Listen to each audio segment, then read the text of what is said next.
What did management say? What is your response? And the EEO investigator will reach out to management and will get their statements and give you an opportunity to review management's affidavits prior to the report of investigation being finalized so that you can get the last word. Well, one of the best ways to do this is with the rebuttal statement that you put in the ROI.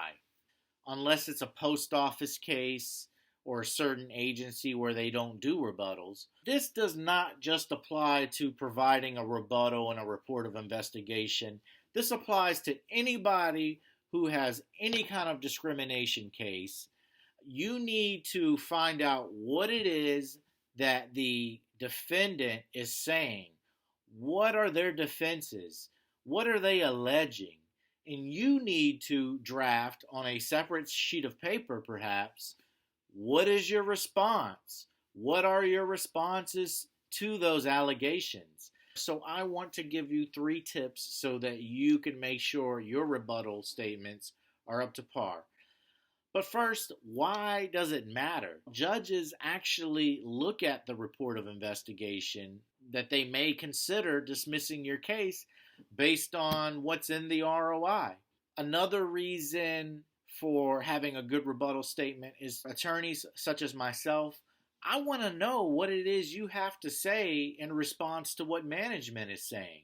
That's where your rebuttal statement really comes in. The agency has to articulate a legitimate, non-discriminatory reason for its actions. It's really up to you to show that the reasons that they put forward are not credible, are not true, or are otherwise just pretext for discrimination. So whether you do it for a report of investigation or whether you do it as part of the official process or not, you should do it for your case because this is going to come up in the case, so you might as well get out ahead of it now. 3 tips and 3 things to avoid.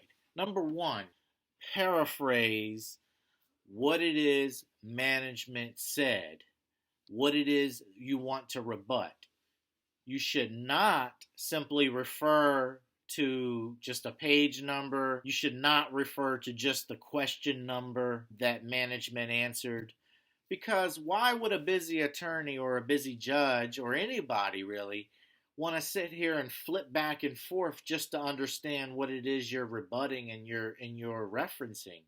And you need to say, management said XYZ. My response to XYZ is ABC. Paraphrase what it is management said so that there's no confusion and your rebuttal will stand on its own. Tip number 2, respond to the important points. You need to provide specific rebuttal to specific assertions. Don't skip. Sometimes management will draft these large paragraphs, but you may skip over something that was important. So make sure that you dissect what management said and then show your response next to each item.